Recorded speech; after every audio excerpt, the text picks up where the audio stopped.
Hai, saya Dodi. Kali ini saya akan menceritakan sebuah film yang diangkat dari kisah nyata.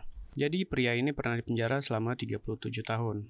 Nah, dia baru banget bebas dan memulai hidup barunya. Di persidangan ini dia lagi disidang karena terkena tilang di jalan.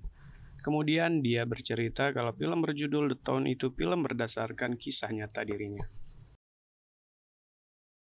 I was in prison 30 years. This guy gave me a job when I got out.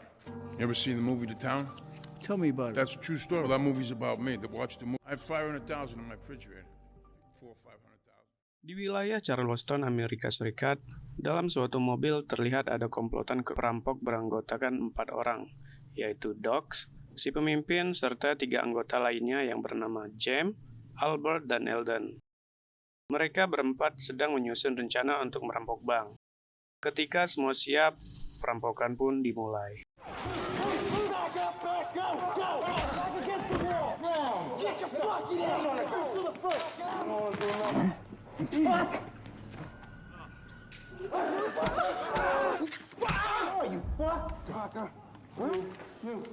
James menyuruh manajer bank bernama Claire membuka brankas, tapi karena saking ketakutannya, tangan Claire jadi gemetaran. Saat Doc mencoba menenangkan, barulah Claire bisa membuka pintu brankas. Melihat uang yang begitu banyak, anggota perampok itu pun langsung memasukkan semua uang tersebut ke dalam tas. Setelah selesai, mereka lupa menyiram pemutih di setiap sudut bank untuk menghilangkan sidik jari serta menghancurkan bukti rekaman CCTV. Karena takut polisi mengikuti mereka membawa Claire sebagai sandera. Saat situasi dirasa aman, keempat perampok itu lalu melepaskannya di pinggir pantai. Beberapa waktu kemudian, FBI bersama polisi datang ke TKP. Berdasarkan hasil pemeriksaan, pimpinan FBI yang bernama Adam menjelaskan perampokan dilakukan oleh orang-orang ahli. Ia kagum melihat TKP benar-benar bersih, tanpa ada jejak apapun, bahkan tak ada sidik jari yang tertinggal sama sekali. Keesokan hari ketika sedang berkumpul, diberitahu bahwa SIM milik Claire tinggal di dalam mobil. Di SIM itu tertulis kalau Claire tinggal 2 blok dari rumah mereka. James yang takut identitas mereka terbongkar pun berencana membunuh Claire untuk menghilangkan saksi. Namun Doc melarang. Doc berkata dia sendiri yang akan menangani masalah ini. Di sisi lain, Adam sedang menginterogasi Claire. Di situ Adam memberitahu bahwa menurut penyelidikan, kelompok-kelompok kemarin adalah orang-orang yang juga berasal dari wilayah kota Charleston, sama seperti Claire. Wilayah Charleston ini memang terkenal sebagai markas tempat berkumpulnya para kriminal terkejam di Amerika. Bahkan merampok, mengedarkan narkoba, dan pembunuh bayaran sudah menjadi mata pencarian orang-orang di sana. Mendengar itu, Claire berusaha membela diri. Walaupun tinggal di wilayah yang sama, bukan berarti dia bagian dari mereka. Adam lalu meminta agar bekerja sama demi menangkap komplotan perampok tersebut. Besoknya, Doc mulai memata-matai Claire di tempat laundry. Tapi baru aja duduk, mendadak Claire datang minjem duit koin. Sayangnya, Doc juga nggak punya koin. Tiba-tiba Claire menangis, terus curhat. Claire cerita dia merasa hari-harinya belakangan ini sedang sangat sial. Puncaknya kemarin tempatnya bekerja sampai terkena rampok. Semenjak kejadian kemarin dia masih trauma sampai sekarang. Doc berusaha menenangkan dan menjadi pendengar yang baik. Waktu sudah mulai tenang, mereka berdua pun berkenalan. Kemudian Doc mengajak makan malam bila dia masih butuh teman curhat. Karena menganggap Doc orang baik, dengan senang hati menerima ajakan tersebut. Malamnya Doc dan Claire makan di sebuah restoran. Di sana, Claire cerita selain bekerja sebagai manajer, dia juga menjadi relawan untuk anak-anak jalanan di wilayah Charleston, secara sukarela tanpa dibayar. Mendengar cerita Claire, Doc merasa nyaman dan ingin mengenal wanita itu lebih dalam lagi. Besok hari, mereka berdua kembali bertemu. Claire cerita waktu kemarin banknya dirampok, ia sempat melihat tato salah satu perampok. Namun karena tak mau dapat masalah, Claire memilih tutup mulut, tak memberitahukan kepada FBI. Doc di situ panik, tapi dia berusaha tetap tenang. Claire ini orang yang sangat senang curhat, bahkan pas pulang pun dia terus bercerita. Claire cerita akhir-akhir ini sering dilempari batu oleh preman gara-gara bukan penduduk asli kota Charleston. Doc yang kesal bertanya bagaimana ciri-ciri premannya. Setelah mengantarkan Claire pulang, Doc menemui James dan meminta bantuannya buat menyamperin si preman pengganggu Claire tadi.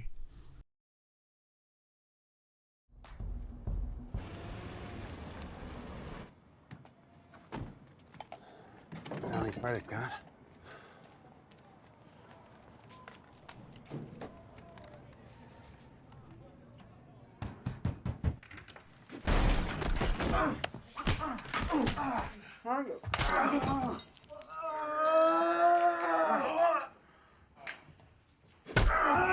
Chill. Now do you know? Chill. Hey, no. No, I don't know.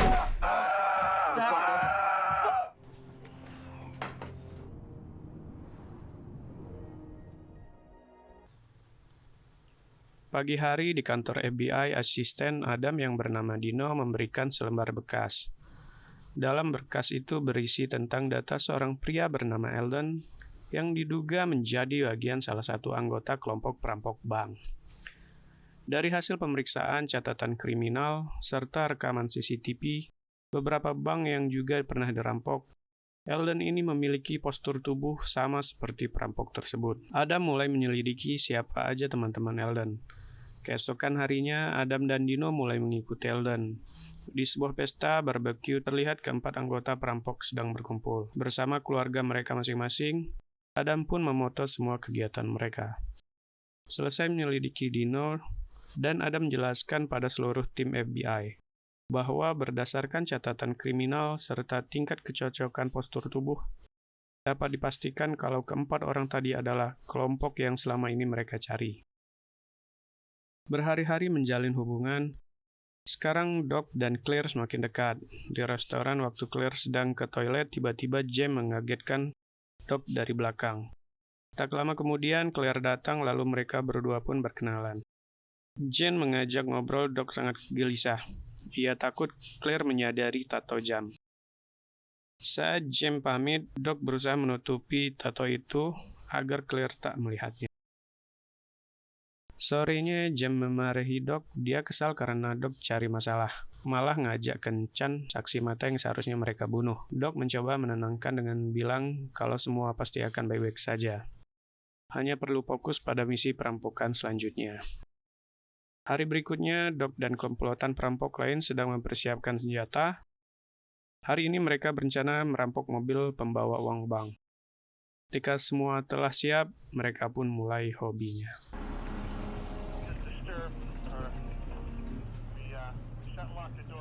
Where the fuck's the truck? Late is what happened. Fuck. Here we go.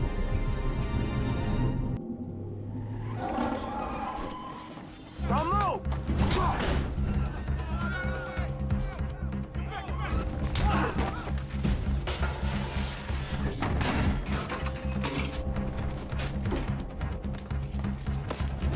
Units in the area, 61 in progress.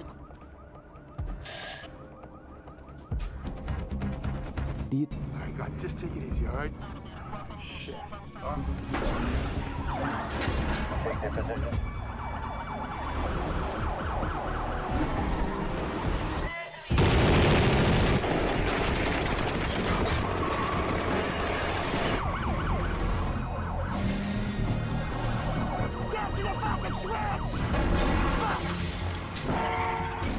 Saat sudah terpojok, salah satu kelompok datang menolong. Sebelum pindah, mereka lebih dulu membakar mobilnya untuk menghilangkan jejak.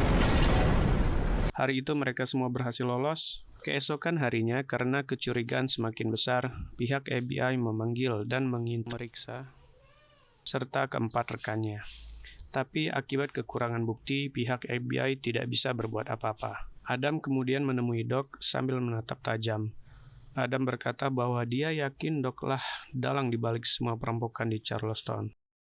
Adam bersumpah suatu saat nanti dia akan dapat bukti dan menyeret Doc ke penjara dengan kedua tangannya sendiri. Doc Drew menantang balik Adam untuk segera membuktikannya. Besok pagi, Doc bertemu Claire setelah mengumpulkan keberanian. Dia melamar Claire dengan sebuah kalung berlian. Ia juga mengajak Claire hidup bersama pergi sejauh mungkin dari Charleston. Namun Claire tidak bisa langsung setuju. Dia minta waktu untuk memikirkannya dulu. Sementara di kantor FBI, Dino melapor kalau Claire adalah pacar Doc. Mengetahui hal itu, Adam pun pergi menemui Claire di apartemen. Ketika ditunjukkan foto sang kekasih masuk dalam daftar buronan, Claire terdiam.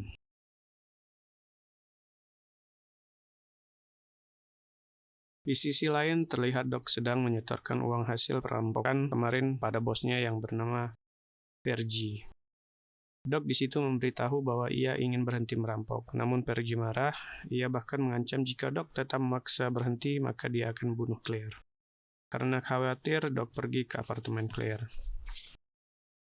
Tapi melihat kedatangannya, sang kekasih sangat ketakutan dan bilang kalau dia sudah tahu semuanya.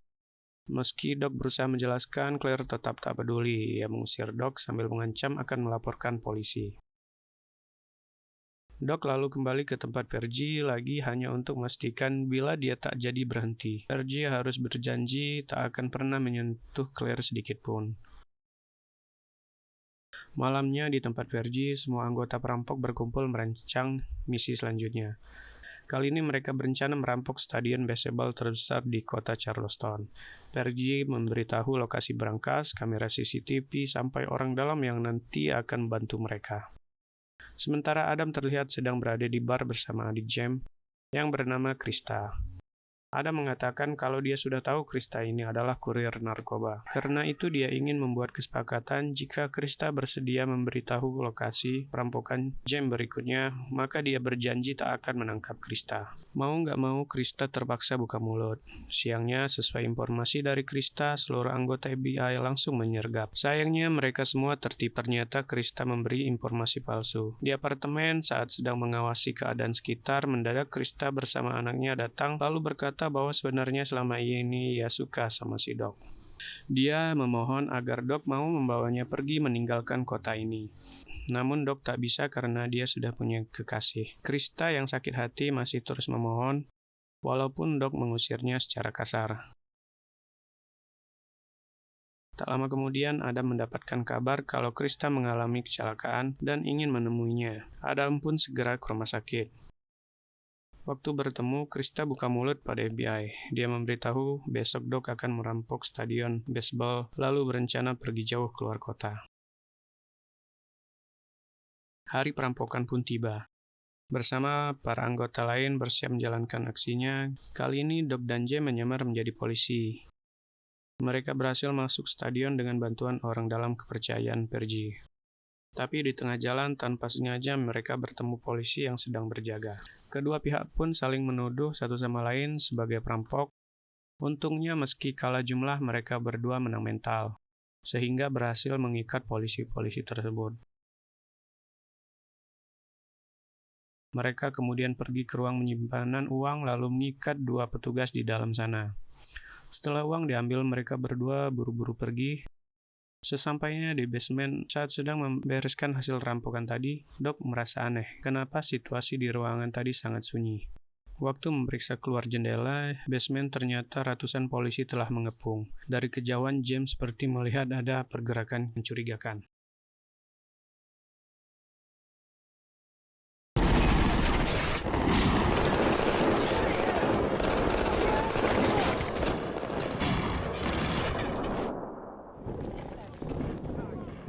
That's us inside. Go! Go!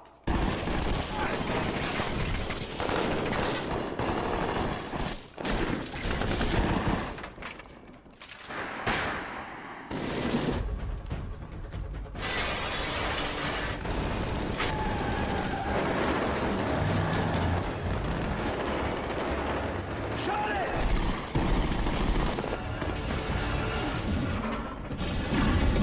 They look like EMTs. Down. Go. I count 4. Maybe 1. Yes!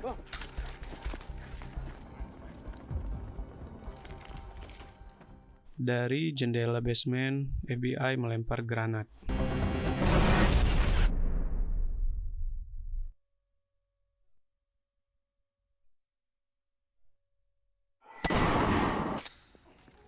Eldon tewas. Walaupun terpojok, mereka bertiga tetap berusaha melawan. Seketika Albert memiliki ide akan mengorbankan diri untuk mengalihkan perhatian. Sementara Doc dan James berpura-pura menjadi polisi lalu keluar sambil membawa uang rampokannya. Karena tak punya pilihan lain, mau nggak mau, Doc setuju.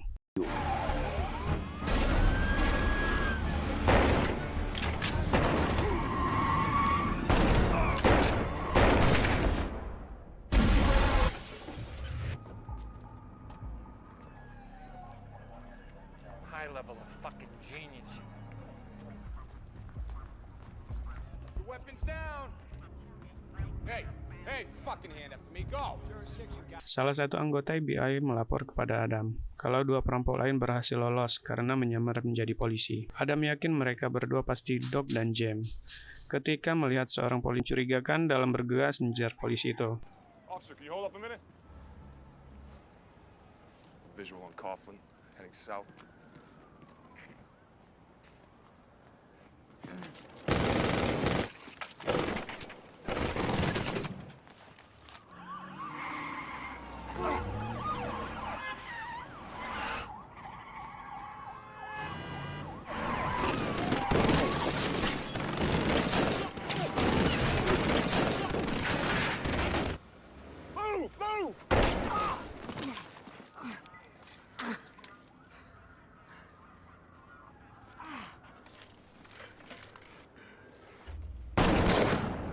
James tewas. Sang sahabat tewas di depan kedua matanya. Doc terdiam syok. Dia tak sempat mengucapkan salam perpisahan meski sedih tetapi harus segera pergi meninggalkan jasad sahabatnya itu. Di markas karena sudah muak menuruti perintah Pergi, tanpa banyak bicara langsung membunuhnya. Beberapa jam kemudian, berita tentang tewasnya Pergi di si ketua perampok paling terkenal di kota Charleston pun tersebar dengan cepat. Mendengar kabar tersebut, Adam menduga Doc lah pelakunya. FBI lalu mengatur strategi baru untuk menangkap Doc hari itu juga. Di apartemen, Doc mencoba menelpon Claire. Di telepon dia mengajak Claire bertemu karena ada hal penting yang harus dibicarakan. Tapi Claire justru menyuruh Doc datang ke rumahnya. Ternyata di rumah Claire sudah ada Adam serta para anggota FBI lainnya. Doc memeriksa dengan teropong, dia melihat Adam sedang mendengar percakapan Claire. Doc pun berpura-pura ingin berangkat ke rumah Claire sekarang. Mendengar ucapan Doc, FBI lalu bersiap-siap mengelilingi area jalan untuk menyergap saat Doc datang. Namun tanpa disadari, sebenarnya Doc lah yang menjebak mereka semua. Dia malah pergi ke kebun milik Claire dekat pantai. Di sana dia mengubur sesuatu kemudian meninggalkan kota Charleston.